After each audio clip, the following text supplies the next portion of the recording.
It was only 2 months ago, the first ever TEDx talk was organized in a refugee camp, bringing together former and current refugees together to share their stories. Mary Maker, a South Sudanese teacher student, was one of the speakers. She told how education has changed her life. Today, I will be sharing the stage with 3 amazing young women, Mediha Ali, Farzana Salahi, and Myra Zamiri. They're teacher students like Mary Maker and currently living in Indonesia. They can't be here today, but their powerful message concerning education will. Although they're single voices, they will be speaking on behalf of millions of urban refugees in the world. Dominating the news are today Syria refugee crisis, European migrant crisis, or in our region, Rohingya refugee crisis, but there are some facts that they don't make it to news. Today, there are more than 300,000 people living in our neighborhood, in Indonesia, in Malaysia, in Hong Kong, in Cambodia, and they have been living here for more than a decade in certain cases too. And they're not even called refugees, they're called either transit migrants or illegal migrants. And they don't have any access to education or work. And the reason they're called illegal migrants are because the countries which host the refugees aren't the signatories of 1951 Refugee Convention. The numbers and the statistics show the enormous scale of this global crisis today. But we have to be very careful with the statistics and numbers at the same time, because they numb our senses, and numbers can erode individualism. They can dehumanize communities, and they can make us feel incapable of offering any kind of assistance to them. So we have to approach this as a human and a humane issue, and approach to individuals rather than statistics and numbers. In keeping with this, I will leave you with Mediha. Hi, I'm Mediha Ali. I'm currently a refugee living in Indonesia for the last 5 years.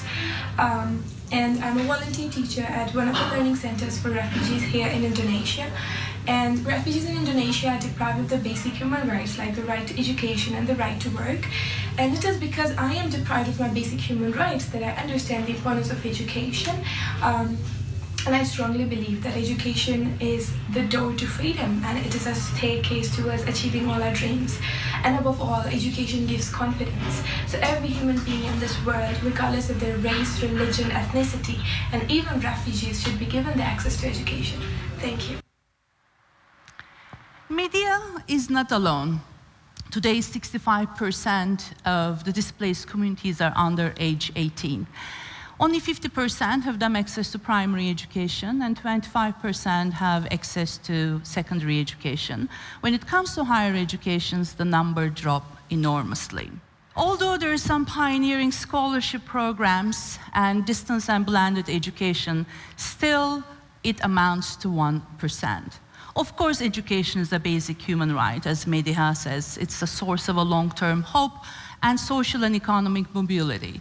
But for refugees, it means more than that, because displaced communities, children, and youth are better protected from human trafficking, illegal adoption, child marriage, forced labor by simply being in a school or in a campus. It was December 2015, during my residency at Center for Refugee Studies at York University in Toronto, I decided to found an initiative and called it OUR, standing for Opening Universities for Refugees, a kind of a new knowledge network working with the displaced communities in Southeast Asia. Early steps took form of action-oriented workshops that we co-organized with UNHCR and partner institutions, and we call them 3C Forum, and C standing for Collaborate, Create, and Change. The idea behind was to bring people together who have expertise, resources, willingness, and influence to deliver appropriate education opportunities for the refugees. The first 3C Forum was hosted in Kuala Lumpur in Malaysia in 2016. The outcome came as a course, and we call it CERTE, connecting and equipping refugees for tertiary education. Since 2017, we have 3 cohorts. The next cohort of 15 students will be hosted again at Monash University and next month in Kuala Lumpur. And this course run by volunteering academics offer them soft skill models, and then we connect these students to 6 universities who already opened their doors in Malaysia. After 2 years of its foundation, now functions as an international NGO, a registered charity in UK. From 1 person, now we're 8. All amazing people and all volunteering to find a mission to support this a new knowledge network we created. Now we're a registered charity. We're planning to launch scholarships to support more students and more institutions who open their doors. For this, we will be closely working with charities in Singapore and also individual donors. Second thing we're doing is building new consortium. This is, again, we partner institutions, European universities who are offering distance learning programs. Students will be registered to those programs, but the on-site support will come from the local universities. We call it blended learning, and currently we're concentrating on 2 models on that. And the third one, we're concentrating on launching a new global campaign and approaching to ranking agencies to act as new stakeholders. Because we strongly believe that ranking institutions and ranking agencies can play a major role changing that 1% by simply introducing new criteria. It was November 2016 when refugee-run learning centers in Chisara, West Java, approached to us to work with us. There and then I met Farzana. Hey, it's me Farzana Saleh from Afghanistan. I'm 19 years old and I'm a volunteer teacher in Chisara Refugee Learning Center in Indonesia. Chisara Refugee Learning Center was established in August 2014 by Refugees for Refugees. I teach there all different ages and different subjects. Education is very important and it's a basic human rights to have it despite the legal status. I received my course at diploma and will be teaching the big history to my students. Thank you.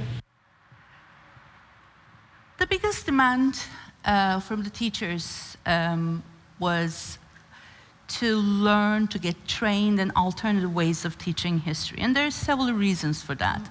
First, they didn't want to teach the history of the countries they left, mostly identified with war, their national curriculums, because they didn't know which country they're going to be resettled. Again, they didn't know which national curriculums to approach. One of my colleagues from NIE, when we were having this discussion, she asked me to check Big History Project, and I did. In 2 months, we were partnering with them, with David Christian's amazing Big History Institute. And starting from next month, students from Chisara Learning Centers will be learning the history of humanity, history of universe, and in a way, history of complexity, exactly at the same time with their peers in Australia. Myra was one of the teachers who got Coursera diploma in order to be eligible to teach Big History to her students, and she's very excited for that.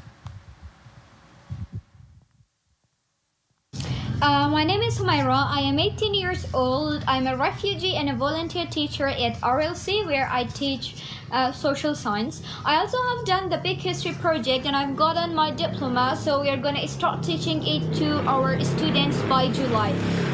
We all want our kids going towards success, which is only possible through a good and proper education. In fact, it is a very important factor in everyone's life because besides it facilitates our knowledge, learning, and skills, it completely changes our mind and personality and helps us to attain a positive attitude. So that's why I decided to light a candle in the darkness. Majority of the universities today, and we as academics, claim that we're educating the global citizens, if not the global leaders of tomorrow. But I'm asking, can we really achieve this, leaving this extraordinary talent out, who are denied to have any education? Mediha, Farzana, and Myra are game changers for their societies. For me, they're the leaders of today. Being a university teacher for 20 years, I can assure you, any university will be privileged to have them as their students, yet they can't even have their high school diploma. This is me. Look how proud I am taking a graduation selfie with my son 2 months ago. And we're very happy that he decided to continue his graduate studies starting from next year in Switzerland. As a mother, it has been my primary responsibility to offer him and his brother a good future. And I know that good future will come with good education. I never question that responsibility. But today I know there are millions of parents out who were thinking like me, who were exactly acting like me, but now they're feeling trapped because they can't offer education to their kids. And that's why it's not only academic, but as a mother, I feel that it's my responsibility to work closely with these displaced youth who are willing to get an education against all odds, yet they're being denied.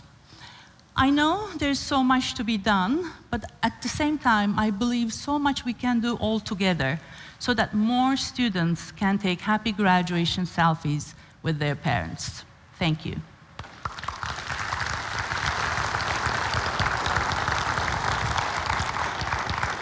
Now I'm going to ask you one more round flat for the actual speakers of the TEDx talk, and they're watching us live in Indonesia.